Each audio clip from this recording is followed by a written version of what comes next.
First, we explored the John Muir Trail, then we hopped down to Arizona to explore the Arizona Trail, and now we're heading to Colorado. Hello everybody, welcome back to Board Game Buzz today. My name is Carly, and today we're going to be diving into a preview of the brand new upcoming title in the Trailblazer kind of series of games. This is going to be Trailblazer, the Colorado Trail. Trailblazer, the Colorado Trail is being brought to you by Tycoon Games, and I wanted to give them a special shout out for helping sponsor this preview for you today. In Trailblazer, the Colorado Trail, players will embark on a 5-week journey to explore the magical surroundings of the spectacular Colorado Trail. Each week, the players will use some of their available action cards to discover vistas, observe the trail's wildlife and vegetation, restock their supplies, and maybe even have adventures along the trail. At the end of 5 weeks, the player with the most Columbine is deemed to have the best adventure and is named the winning hiker of Trailblazer, the Colorado Trail. By the time of releasing this video, there is a current crowdfunding campaign that is live and going on for this game. So I will make sure to have links to all of the relevant information in the description below for this video. So after watching this, you might want to head over there, kind of check out all the finalized plans and ideas that they have for this game. So again, everything will be in the description below. Now, if you're new to the channel, this is the first video you've seen. Hi, and welcome to Board Game Buzz. We're so happy to have you here. If you wouldn't mind liking, subscribing, doing all the good stuff to support me and the channel, I would really appreciate it. And if you've never seen any of my previews before, typically how preview works, I will start with a general overview of how this game operates and plays before diving into what I enjoyed about this game and who I would recommend it for. Without further ado, let's go ahead and dive into this preview of Trailblazer, the Colorado Trail. All right, right off the bat, I want to mention a couple things. First, this game is fairly large, okay? It takes up a decent amount of table space. So my overhead camera is doing the best that it can. I will make sure to supplement and I will put in additional B-roll. So hopefully I'll be able to give you all of the shots, but just kind of be aware this top isn't quite showing everything. I know there are some cards that are currently at the top of the board that you can't see. We're doing the best we can right now, okay? I also want to mention that because this is very much a prototype copy of the game. So rules, components, everything is subject to change. And I do want to mention that some of these components definitely feel very prototypey. This is just kind of giving you an idea of how the game plays, essentially. So very generally, we'll kind of go over setup. You have this big board that you obviously set up in the center of the table. Every single player will also gather a handful of stuff that is associated with their player color. They will have a deck of cards, okay? Some cards are right here, which we'll go over in a second. They will also have these little discs here that are called their action markers. These are essentially what they're going to be using for the worker placement section of the game. And I currently kind of have like half of the game set up right now. So you can see kind of the player colors right here. We have elevation marker right here. We have adventure tokens on this side of the board, along with the adventure path tokens on these individual discs, which at the beginning of the game, there's a lot, and you will shuffle them up and randomly deal out 5 to this path. Players will also have a hiker token and then also a traveler token. You will also have a handful of different vista cards. You will have lake vistas, peak vistas, and then passes vistas. Yeah. Try and say that 5 times fast. Passes vistas. You will shuffle them up and then lay out 2 of each color. You will also have a bunch of supply tokens and currency tokens. You will shuffle those up, put them into the bag, mix them up, and then lay them out on some of these areas around the board that you can kind of see. If it was the beginning of the game, you would obviously start on the first round, slowly making it around to the 5th round. It is important to note that before the game begins, players will shuffle their individual decks and then pull 5 cards to their hand, and these are going to be their starting cards. So hopefully that kind of gives you a general idea of what you're going to be doing to set up the game and kind of the individual player tokens that are associated with it. It is very easy to set up. It's very quick. You kind of just lay it out and throw it together. Like I know the last one, the Arizona Trail, it was a little bit more to set up. There were kind of more cards, more tokens you kind of had to sort through. This one is very, very simple and straightforward. So now with setup out of the way, we're kind of going to get down to the nitty gritty, right? But what you really want to know about, which is how this game plays. A game of Trailblazer, the Colorado Trail, is going to take place over 5 rounds. Every single round is broken up into 3 distinct phases. You will start with the prep phase, moving on to the action phase, and then the refresh phase. Now, in the first round of the game, you actually skip the prep phase. So we will skip that right now, and we'll talk about it at the end. So we're just going to move on to the second phase, which is the action phase. Now, this is essentially kind of like the core and the heart of the game is this action phase. Because essentially what players are going to be doing is on a player's turn, they will take a look at the cards that they have, choose one, and play it. Now, if you look at these cards, they actually have two different effects. They have this upper effect and then this bottom effect. When players just regular or are normally playing a card, for example, if me as the yellow player was playing a vistas card, that is allowing me to activate this vistas area.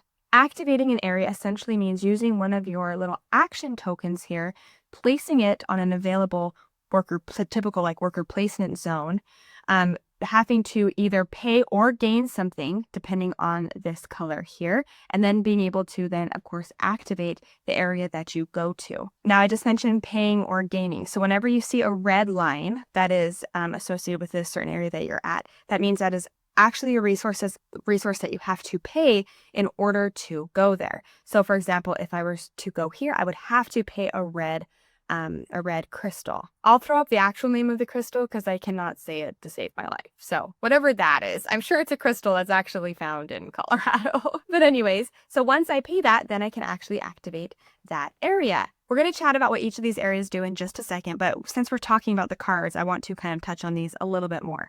So when I am inherently just playing a card on my turn, just without anything else, then the only thing I can do is activate the top of the card.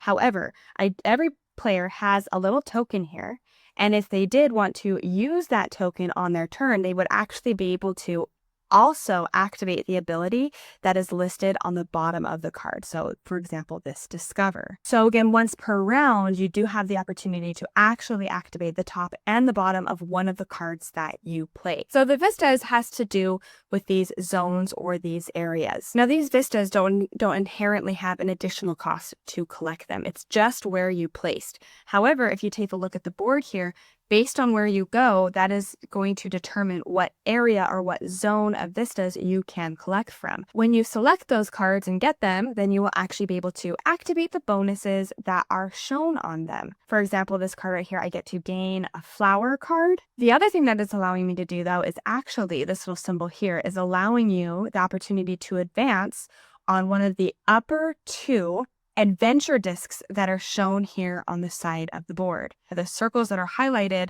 are corresponding with the particular circles that you can choose to advance your marker up. We'll chat about those adventure discs more in just a second, but that is essentially what the vistas do. If I had a card that allowed me to go to this supply area, again, I would use my action token to go to an area, but this time, instead of seeing the red marks here, instead they are green, which means I actually get to gain that particular resource. You also have a discover action, which allows you to go to this side of the board. Again, let's come over here. And I don't know if I mentioned this yet or not already, but it's important to know that some of these spaces are only reserved for one person, meaning only one person could go there. But other zones, like this discover area, actually has a little symbol off to the side indicating that any number of action tokens can be used there. So just kind of be aware of that. But here is where you actually be collecting the cards that are up to the side of the board right now. We have tree cards, flower cards, animal cards, and then also bird cards. As you collect these cards, some cards will give you points, just straight up victory points. Some will be able to generate more resources for you or allow you to do other actions on the board. And a really interesting action that you can do is this adventure action here. That has to do with this area of the board. So when you go there, again, I'll take my little action token and we'll go here. And what this is actually allowing you to do is activate this big section of the board off to the side.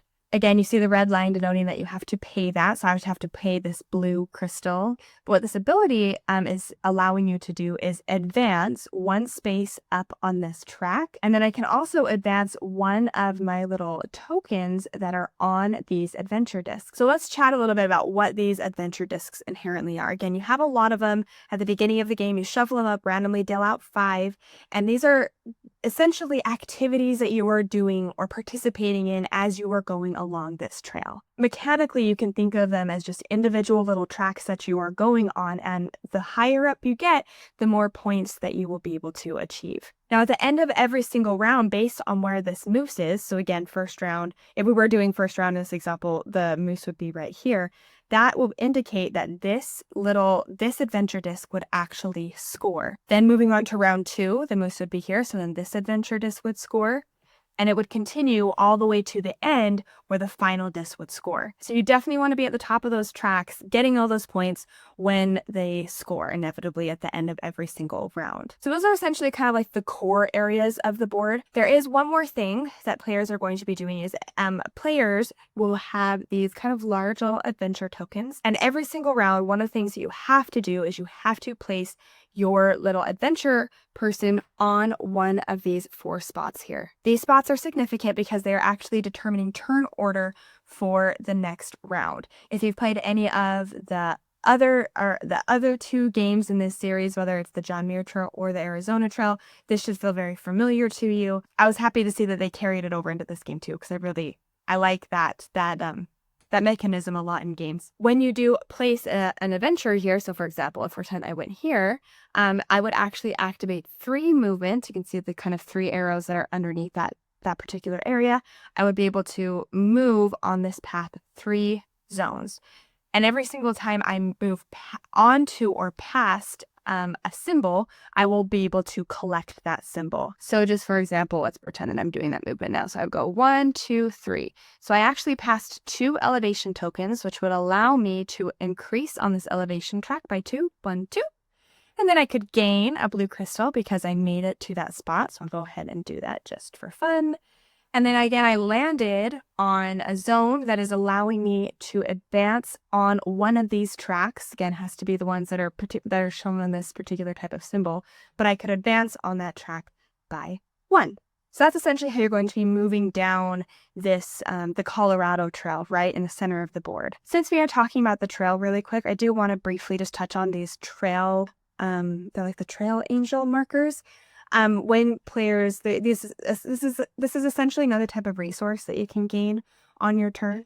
When you do have these though in your supply and you are on this trail and you happen to pass over one of the matching symbols on the trail, you can actually exchange that little resource, okay, this angel trail token, for another one that you might need. For example, I'm just exchanging one for a gear token. This is kind of representing the people who are along the trail, just to kind of help give you that little boost that you might need while you're on the trail. This trail is also a little bit of a race because, again, whoever makes it to the end first will be able to get those 9 points at the end of the game versus second or third, which second place would get 7 points and third would get 5 points. So again, just to remind you, players have those 3 actions or action tokens that they can use along with their hiker meeple, which you know will be placed at the top of the board every single round. So essentially, every single round you will have 4 actions that you can do. But again, because of this little secret token here, you could potentially activate one of your cards, the top and the bottom, kind of giving you an extra kind of bonus action as well. So now we're going to move on to the third and final phase, which is the refresh phase. Essentially, what's going to be happening in this turn is the scoring on these adventure discs. So because the moose is in this first position right here, that means that this first disc is going to go ahead and score. So on this current example, blue will score 5 points, yellow will score 3, and then red will score 1. It is important to note that during rounds 3 and 5, and I just realized I put these in the rock spots during setup. Sorry. Reset there. Those should have been up there. So on rounds 3 and 5, there's actually going to be an additional bonus that is going to trigger. So during those rounds, you would take into account that additional scoring there. So for example, if we're on the 3rd round, it would be whoever has the most trail angels in their supply would then get additional points because of that. So after those trigger, that is essentially going to end the round, and then you'll move into the next round. Now, we didn't talk about the preparation phase at the beginning of the game, so let's chat about it now because it makes more sense too. Essentially, it's just resetting. So everybody will go through and collect their action tokens, recalling them to your board. You will also rearrange, I already did it, but you would rearrange the turn order for this new current round, and everybody will have 1 card left over from the previous round. You can decide to either keep it, hold on to it, or just trash it, and then everybody will draw a new hand of 5 cards. You will also remove all of these supply tokens that were randomly generated at the beginning of the game. Remove them, put them back into the bag, mix them up, and then refill them. So these are going to always they'll be changing from round to round. And then the round will just continue like normal, again, jumping back into the action phase. Now, one of the big things that's going to get scored up in regards to endgame scoring are these individual adventure discs. based on whoever is highest on that disc is actually going to get the bonus points that are listed at the top. So for example, blue will get 6 points here, yellow would get 4 points, and then red would get 1 point. But there's a little bit of a catch, because in order to score up or calculate your score on each of these adventure discs, you have to meet the following requirements. The first is that your little individual token has to at least be on the track at least one space, but then also your personal player star has to be past this line. So for example, let's just say that yellow had made it all the way to the top of this track here, but their star was still below it, then they actually wouldn't be able to score any of those additional points. So you really want to make sure throughout a game that you are advancing along the tracks kind of at an even pace, because you never want to be super high on that top track, but then you never get up there, because then you will never score it. There is also a separate bonus tile that's just on the side of the board here. This is another thing that is going to get scored up for endgame points. So for example, whoever has the most pass cards will also get additional bonus points for that. And then finally, these angel tokens are also going to score up for you, along with however many Colorado state flags you have. Now, primarily, we haven't really touched on these, but primarily these will show up, if I can grab the card here, on these cards that you can collect, right? This is a tree card.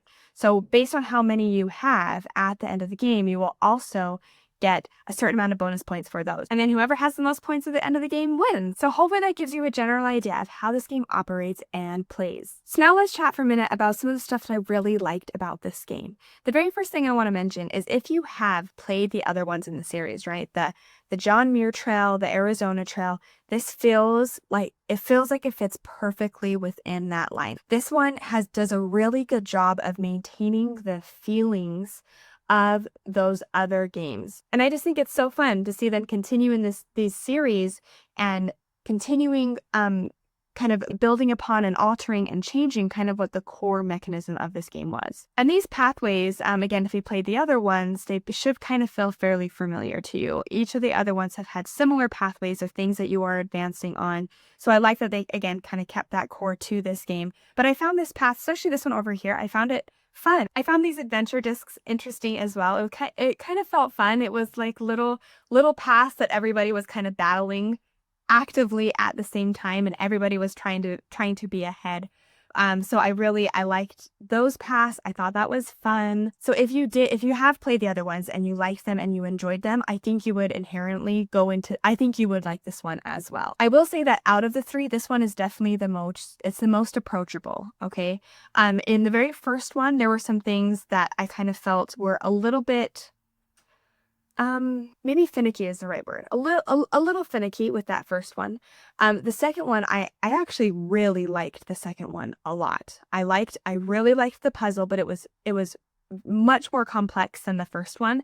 This one, out of all three of them, is definitely the most approachable. It's like if you have never played any of these series before, this is the one that I would start you off with. Is okay, never played any, let's start here. And I think it's a really good jumping in point into the series. And it's just going to be the most approachable game. Nothing about this feels super overwhelming. Nothing is going to intimidate, I think, even fairly new gamers. I don't know if I would do new gamers to this necessarily, but if somebody's kind of just jumping in, maybe they have a handful of games under their belt, and you want to introduce them to the series, for example, this is the one that I would absolutely start with. So out of the three, this one is definitely the most approachable, the easiest to dive into. I will say that because this is a worker placement game, I do inherently think that this game does play better at that higher player count, because I really liked the fight over the certain locations, right? That's what makes this game interesting, is I need to go here, but somebody already blocked that.